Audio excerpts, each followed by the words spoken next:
Hello again, everyone. Brandon here. What's that? Paul McCartney, United Center, October 19th, 2005, Chicago, Illinois. I was there. But I'm not talking about that today. I'm talking about that bad boy. Paul McCartney's 1993 album, Off the Ground. Do I like it any better 30 years later? Well, let's find out, shall we?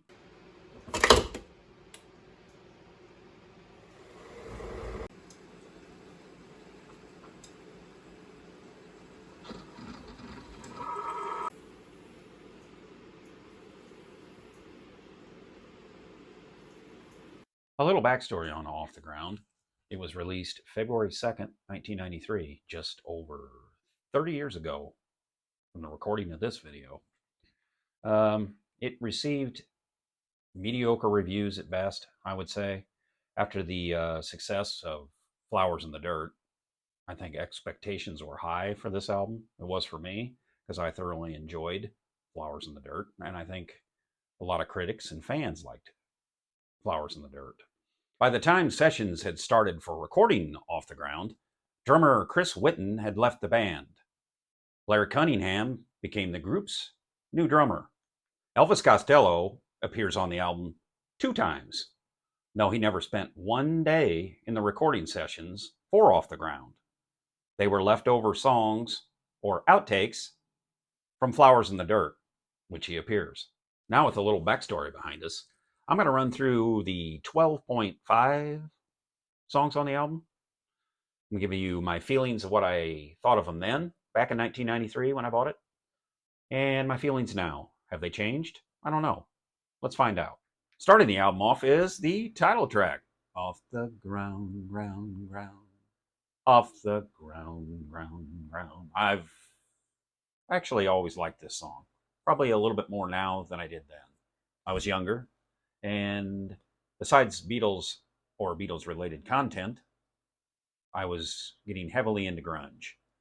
This song's not very grungy, but I do like the hard rocking guitar that it opens up with, and it's a kind of a fun sing along song.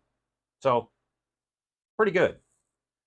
Wonder what I'll think of the next song on the album.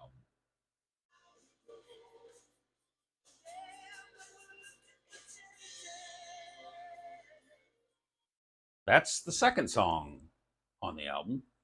Looking for Changes. Got a great message. When I listen to it now, it sounds a little bit like 80s hair band, which that's what we were coming out of. Can't knock it. I was a hair band fan too. Hair band fan.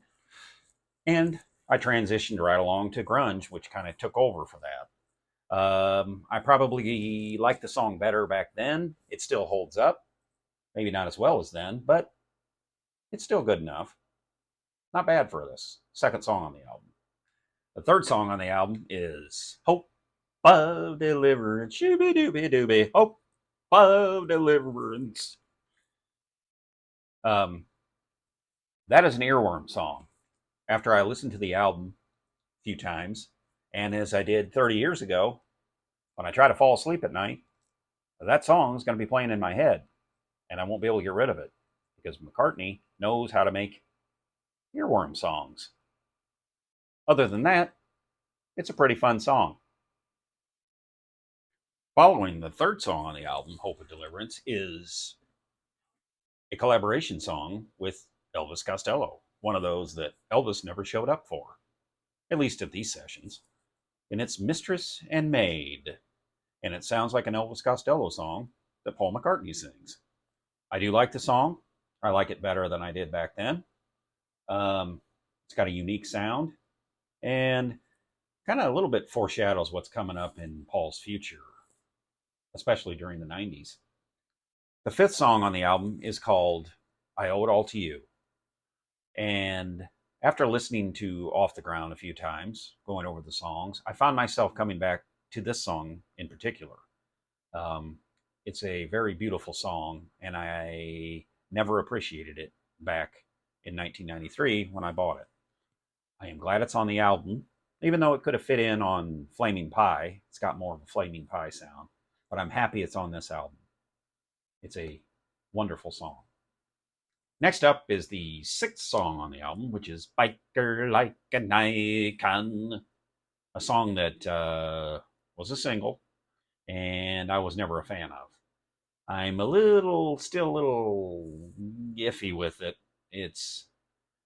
I guess it can be a fun song, and it does fit in with the theme of the album, or the feeling of the album, I should say. So, yeah, probably about the same. No better, no worse. So, Biker Like an Icon. Seventh song on the album is Peace in the Neighborhood. Um, this song's got a little jazzy flair to it.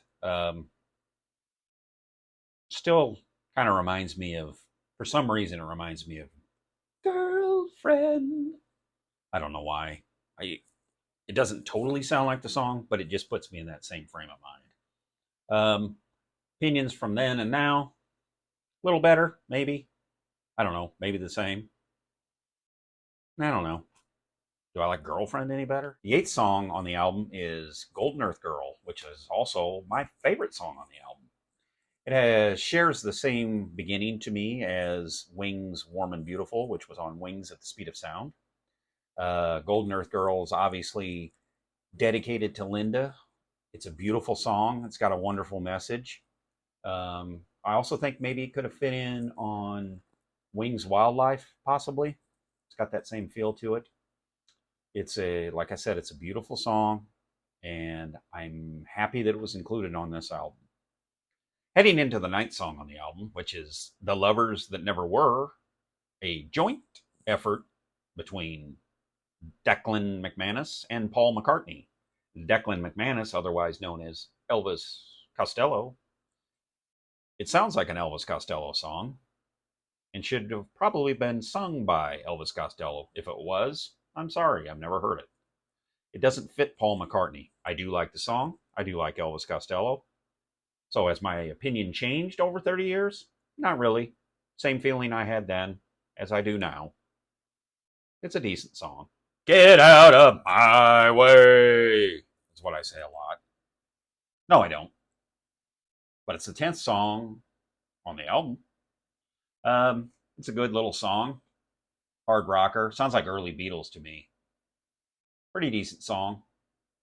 Opinion's about the same, I would say, from 30 years ago.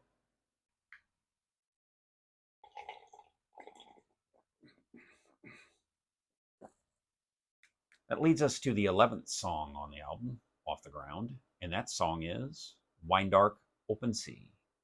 Probably my least favorite song on the album. It was my least favorite then, and still is my least favorite now. And not one of the better McCartney vocals. But he does talk about sailing on the open sea, and sometimes that's not a bad idea. And now we've hit the finale of the album, which is Come On People with Cosmically Conscious hidden at the end. That's why I said there were 12.5 songs on this album. And it's a semi-traditional ending, I guess you could say, where Paul hides a song at the end of what you think is the last song. And I think this song as a whole makes it a respectable ending to the album. So now the big question is, do I think Off the Ground is a better album 30 years later? And that answer is yes, I do. I would say that back in 1993, I would have given this album a C minus. Now I give it a solid B, maybe even a B plus. And I would bring Flowers in the Dirt down some. I think these two albums are on par with each other. So I guess you could say that I do think it's better. I hope you like this edition of Coffee and a Disc, Off the Ground 30 years later. If you like this content, please give it a like. Leave me a comment telling me that you really like it, and then I'll keep doing them. If you would like to check out my other Beatle videos, there's plenty of them on here. Please check them out. If you have not subscribed yet, please consider subscribing because it'll make me happy. So, until next time,